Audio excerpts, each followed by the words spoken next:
Live from London, this is The World Today. Hello, I'm Robin Dwyer. Welcome to the programme. Our top stories.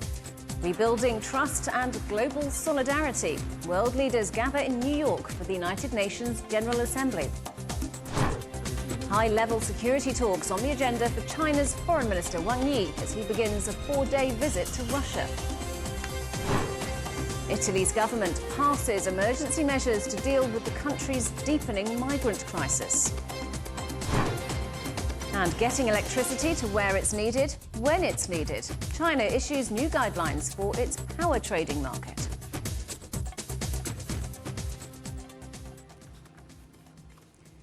More than 140 leaders and state representatives from around the world are gathering in New York for the United Nations General Assembly. The high-level general debate starts on Tuesday, providing an opportunity for countries to lay out their priorities for the coming year.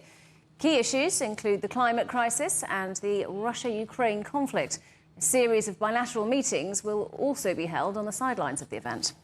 Well, let's talk to our correspondent, John Terrett, who's in New York for us. So, John, tell us more about this year's UNGA. Yes, you're very wet, very drowned rat-looking correspondent who's in New York, Robin. I tell you, we've got a storm going through here, but the good news is that the weather forecast for the rest of the week is blue skies and sunshine, so we're living with it for now. And what you see behind me is the borough of Brooklyn in New York and the East River. And then just in front of me, you can't see this on our camera, but the General Assembly is right here, the Security Council is right here. We're in the very lush gardens of the UN in New York. And the thing about this event is, you know, it just is the biggest political jamboree in the world. It just is. There's no other way around. All the others are big and important, but this one's the biggest of them all. And the reason for that is 193 countries and all their members and affiliates turn up here every September, and they have again this year. Now, representing China this year is Vice President Han Zheng. And it's been revealed in the last 24 hours or so that the Vice President and the Secretary of State, Antony Blinken, are going to meet. They're going to have a bilateral conversation here. And as you know, Robin, this is very, very important because senior U.S. politicians have been going over to Beijing since the turn of the year with the idea of improving relations between Washington, D.C. and Beijing, which in recent years have been very, very bad. And the hope is that President Xi and President Biden will meet on the sidelines of the Asia-Pacific Cooperation Leaders Meeting coming up in San Francisco in November. But for that to happen, you have to smooth the way even more. It's really important that the Vice President and the Secretary of State get together, and we are told they will. Also, in the course of the coming week, China is going to host the Global Development Initiatives Cooperation Outcome event. It's also going to attend the Climate Ambition Summit that's going on here, and many other things as well in the course of the time that the delegation is on the ground. They leave, I think, next Saturday. There will also be some bilats as well, including one with the Secretary General, of course, and including one with the President of the UN General Assembly, whose name is Denis Francis. But something that's happening right now, it began about an hour ago, and we're in the middle of it, is a big political event around the US Sustainable Development Goals for 2030. Now, the Secretary General has been speaking, and he's not been pulling any punches. He never does, particularly when it comes to climate change. But he's been talking about the Sustainable Development Goals being for the people of the world, particularly those who've been crushed under the grinding wheels of poverty, he said. For those who are starving in a world of plenty, children denied a seat in a classroom, families fleeing conflict, parents forced to watch children die of diseases that are curable, those that can't find a job, and whole communities, he said, who are literally on devastation's doorstep because of climate change. So that event is the first big one of this year's GA. It's underway in the hall here right now. Robin? And John, these meetings all have a theme, don't they? Oh, what's this year's? Yes, they do. Well, I touched on him just now. He's called Denis Francis. He is a leading diplomat from Trinidad and Tobago in the Caribbean, and he's been elected as the president of the General Assembly for this year. And his theme is basically rebuilding trust and reigniting global solidarity. And on the agenda in the course of this coming week, I mean, lots of things, of course, but key among them will be those UN 2030 Sustainable Development Goals. Much more on that, much more on climate change. I mean, do stand by for another fiery speech from the Secretary General when he speaks on the first day. I mean, it's kind of the first day today, but the first day when the speeches get underway is tomorrow, Tuesday. And the Secretary General these last couple of years has lambasted the world. I mean, literally, really gone after everybody on the issue of climate change. And I suspect he will again tomorrow when he speaks. Also, there will be issues discussed to do with COVID, of course, and preventing another pandemic, health issues, particularly focused on TB this year, and how to help smaller nations as they struggle with the key global economic issues of the day, including debt, of course, and rising inflation. And then there's the Security Council, which will take advantage of the leaders being in town to meet on key issues, including Ukraine. And talking about Ukraine, President Biden arrived in town last night. He had dinner in the East Village. He's going to be attending a major fundraising event with the stars of Broadway later tonight, Monday. But he will be, as tradition dictates, pretty much the first key speaker on Tuesday morning. And then later in the day, he will meet with President Zelensky, who is coming to America. So it's going to be a busy Tuesday tomorrow, the first main day of the speeches. Robin. John, thank you very much. Our correspondent John Terrett in New York. China's Foreign Minister Wang Yi is in Russia for a 4-day visit that will include annual security talks. Moscow says he'll meet his counterpart Sergei Lavrov, with the pair discussing Ukraine, Asia-Pacific stability and strengthening collaboration. It's the latest in a series of high-level contacts between the two countries and could lay the groundwork for a possible visit by Vladimir Putin to China next month, after an invite from Xi Jinping. Well, let's talk to our correspondent Dasha Chernyshova in Moscow. So, Dasha, what's on Wang Yi's agenda today and for the remainder of his visit? Well, that's right. What we are hearing is that on Monday, the Chinese Foreign Minister Wang Yi is expected to meet with his Russian counterpart, Sergei Lavrov. These sides, according to the Russian Ministry of Foreign Affairs, are going to check the clocks. They are going to exchange their views on the ongoing international situation. They are going to discuss the settlement in Ukraine as well as the situation in Asia-Pacific. But we also have heard that the Chinese Foreign Minister is expected to meet Nikolai Patrushev, the Secretary of Russia's Security Council. In fact, this will be the security consultations that the sides will be holding in the Russian capital. So the understanding is that this is a very extensive visit that will be including a number of areas to be discussed, be it international agenda or the security cooperation between the two countries. We also have seen over the course of the past year several military and warning drills taking place between these two countries. The Minister of Defense, Li Shangfu, has also traveled to Russia and Belarus earlier this year. And the Chinese President, Xi Jinping, was also in Moscow in March for the negotiations with the Russian President, Vladimir Putin. So definitely a very extensive exchange of views between these two countries. And we understand they are trying to beef up their cooperation in what they describe as no-limits partnership. And this is said to be laying the groundwork for a possible visit by Vladimir Putin to China next month. Do we know any more about whether that's going to happen? Well, indeed, earlier this year in summer, we have had the confirmation from the Kremlin that the Russian president may be traveling to China for the Belt and Road Forum. He will be joining there, and that was the understanding. We also have heard some confirmation that the Russian president does have this visit to China on his agenda, that it is being prepared. So certainly we are waiting for the final confirmation to be made by the Kremlin. But again, the Chinese president was in Moscow in March. So now Russia would like to pay a return visit, especially given the very fact that Russia has been thankful to China for taking a balanced approach to the conflict in Ukraine. So we are waiting for the final confirmation, but the sides do have a lot to talk about, and these are the matters that are important for these two countries, as they have been vowing to build their relations based on mutual interests. Dasha, thank you very much. Our correspondent Dasha Chernyshova in Moscow. Ukraine is claiming a breakthrough in its eastern counter-offensive, winning back territory south of Bakhmut. Verified footage shows its soldiers in the village of Klishchivka, which has been held by Russian forces since May. Ukraine's deputy defense minister says around 2 square kilometers have been liberated near Bakhmut and that larger areas have been reclaimed in southern Ukraine. 5 Americans released from prison in Iran are on their way to Qatar. It's part of a prisoner swap deal mediated by Doha that's seen 5 Iranians freed from jail in the United States. $6 billion of Iranian oil money has also been unfrozen after being blocked in South Korea when sanctions were imposed. Airstrikes and ground battles are continuing in parts of Sudan, 5 months into the conflict between the army and rival paramilitary group, the Rapid Support Forces. On Sunday, fire engulfed landmarks in the capital Khartoum, including the Ministry of Justice. The war has decimated the country's already fragile infrastructure. At least 7,500 people have been killed. Millions of children have been displaced because of the ongoing fighting in Sudan, and many are in desperate need of basic services. Our correspondent Naba Muhyiddin reports.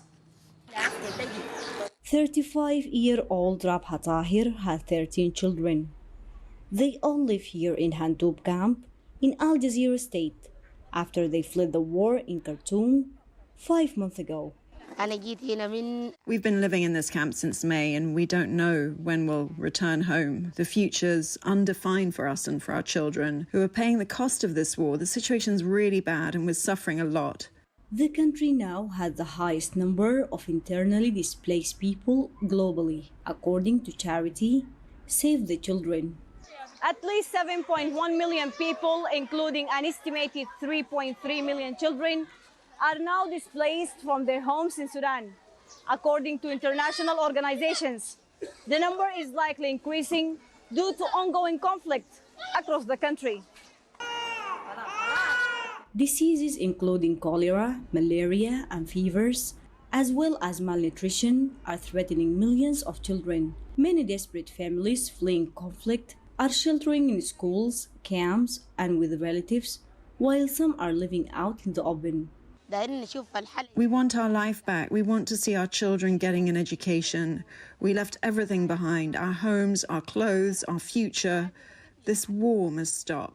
Sudan was one of the first countries to ratify the Convention on the Rights of the Child in 1990. But years of political and economic instability, widespread poverty and displacement have hindered the preservation of children's rights. The scary numbers of displacement among children is alarming. It paves the way for many issues like child labor and utilizing those children in criminal activities. Child protection is needed to prevent the worst impacts of the conflict. The conflict in Sudan has entered its 6th month with no sign of it ending in the near future. There are fears that conditions for children and families could get worse as the fighting continues. Naba Muhyiddin, CGTN, Al Jazeera State, Sudan. Trucks loaded with humanitarian aid have entered Azerbaijan's breakaway region of Nagorno-Karabakh. Armenian separatists and the central government agreed to reopen roads linking the region. Armenia had accused Azerbaijan of blockading Karabakh since December 2022, causing severe hunger there. Karabakh is internationally recognized as part of Azerbaijan, but has an overwhelmingly ethnic Armenian population. Efforts are continuing to help the thousands of people affected by the devastating earthquake in Morocco. But the mountainous terrain near the epicenter poses huge challenges to those delivering aid. The Moroccan military has been at the forefront of relief efforts, as our correspondent Adnan Chouachi reports. Operating from the Royal Air Force School Base in Marrakesh, these helicopters are performing between 35 and 40 missions daily. Following the earthquake, King Mohammed VI ordered the immediate deployment of the Royal Moroccan Armed Forces to support the population. I joined the crew of a Puma SA-330 military chopper.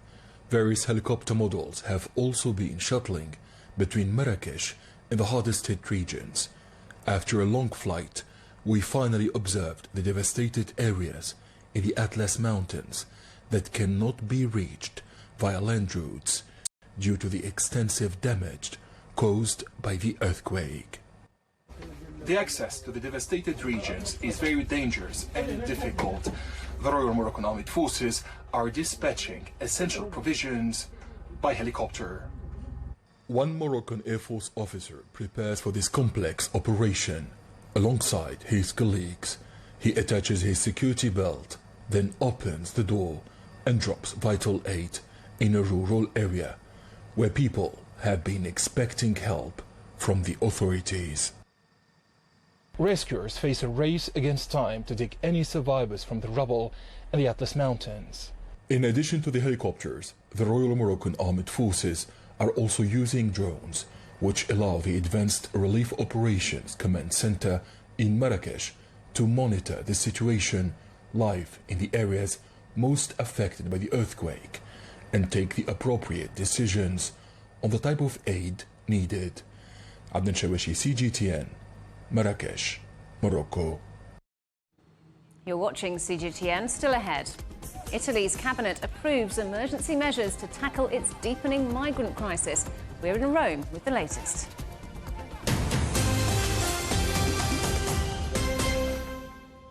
Roger, Ricky, last clear. We can try out the wild and crazy ideas. Nothing can stop an idea whose time has come, and this idea is coming. I actually feel quite comfortable in isolation. We should all be very busy when we're trying to save the world. Awesome! We hope it will happen. We have to live in hope.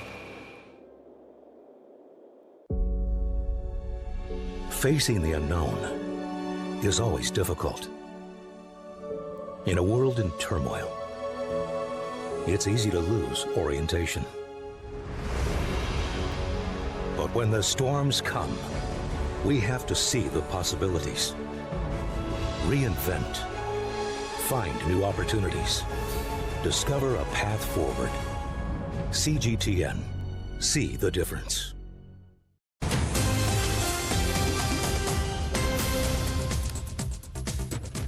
Welcome back. A reminder of our headlines.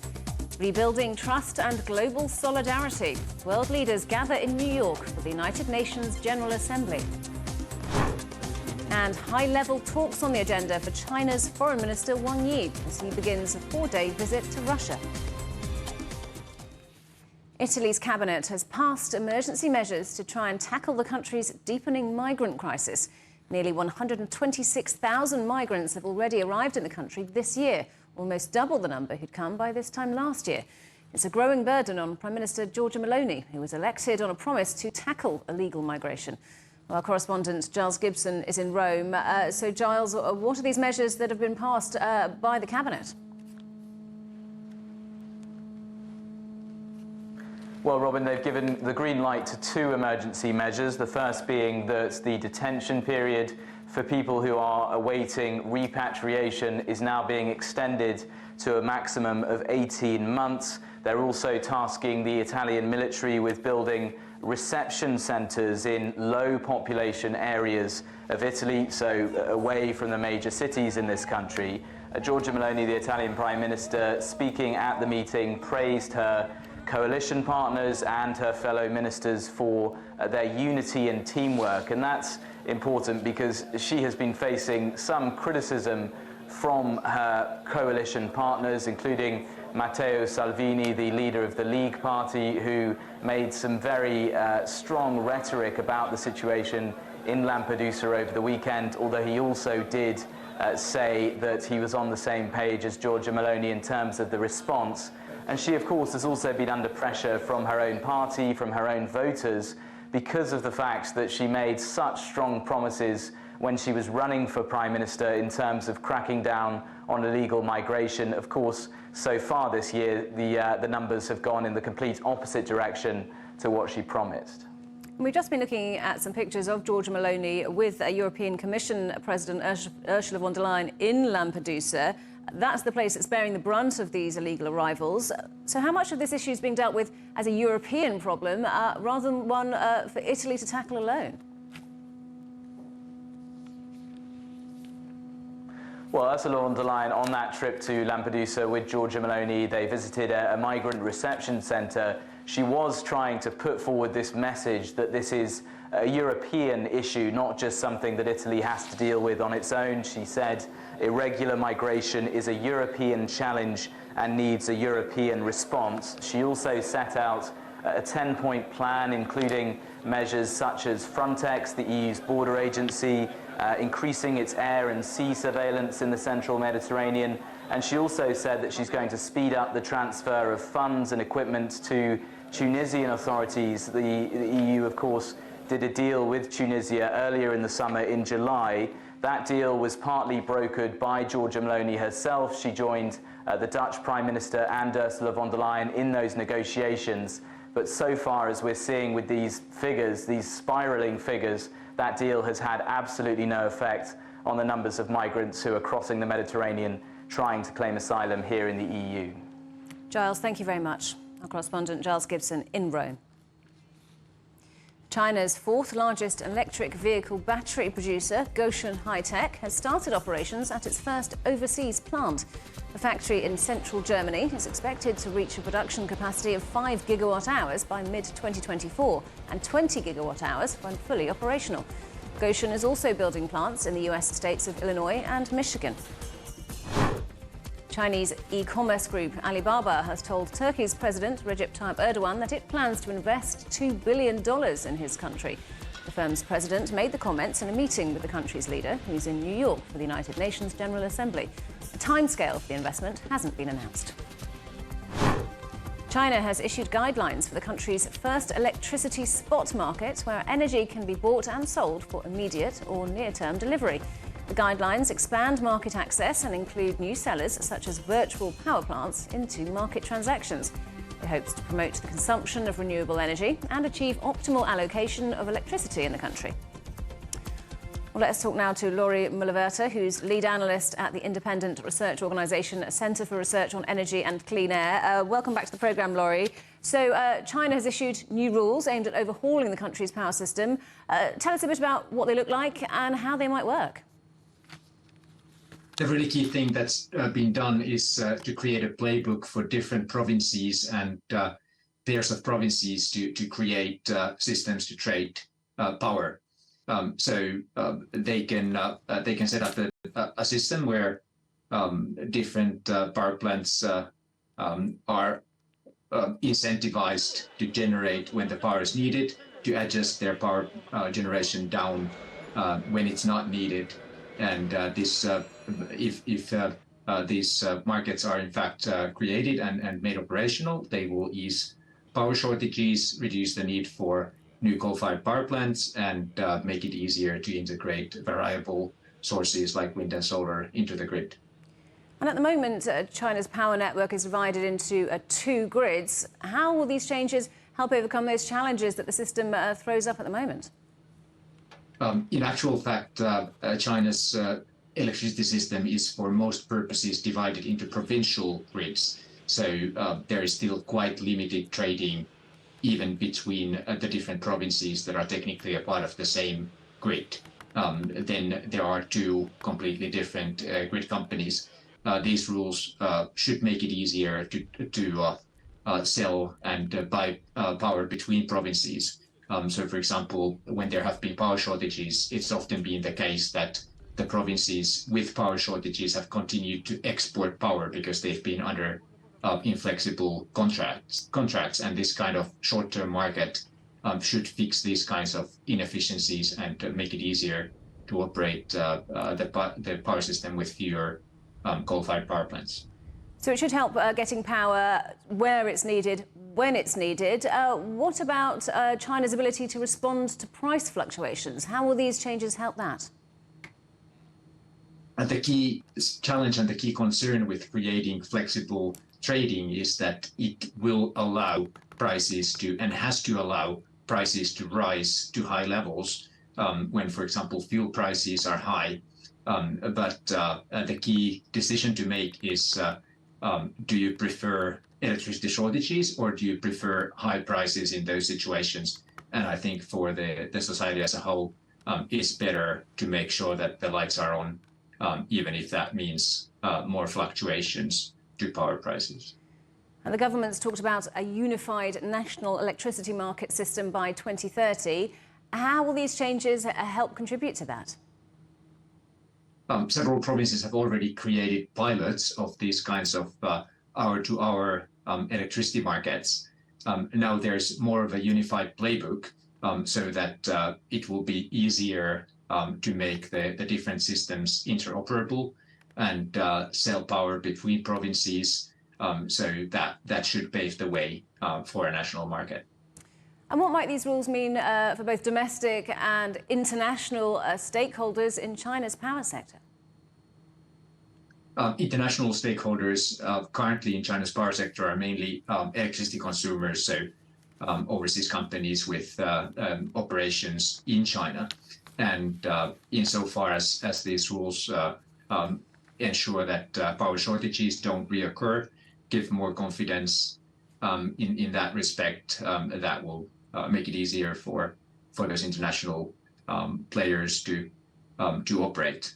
Domestically, this of course creates major business opportunities for electricity storage, for flexibility solutions, and so on.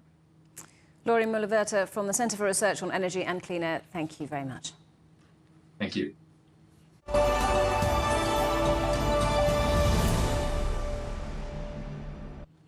The UK aims to have 95% low-carbon electricity by 2030, but weather conditions can affect the generation of renewable energy. A Chinese company is helping to find a solution with a battery storage project that could ensure the stability and flexibility of power supply. Our correspondent Emma Keeling reports. So when was this plant developed? It was 2019. Okay. Collaboration takes many forms.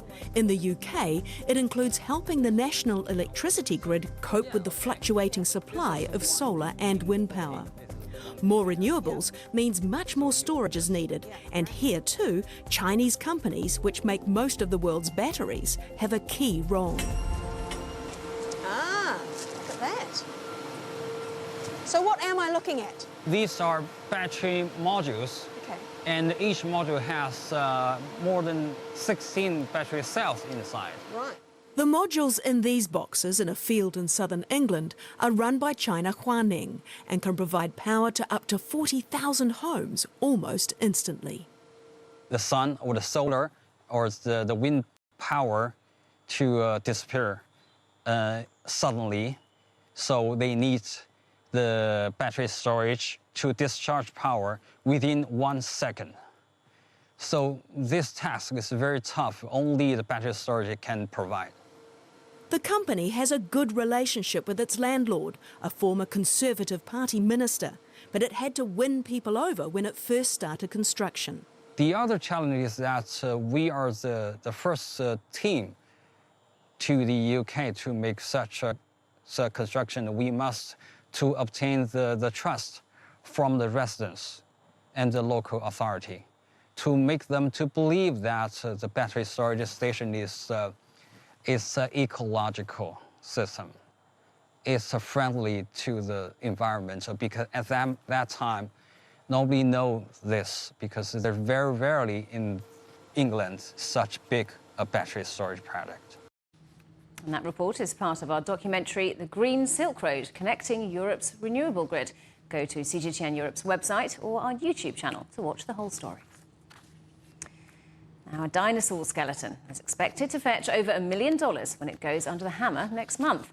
The skeleton, known as Barry, is in unusually good condition after 2 periods of restoration. It was first discovered in the United States in the 1990s and dates from around 150 million years ago. Our headlines again. Rebuilding trust and global solidarity. World leaders gather in New York for the United Nations General Assembly. High-level security talks on the agenda for China's Foreign Minister Wang Yi as he begins a 4-day trip to Russia. And Italy's government passes emergency measures to deal with the country's deepening migrant crisis. And that is The World Today. Thanks for watching. We're back with more news at the top of the hour. Coming up next, it's World Insight. For now, from all of the team in London, it's goodbye.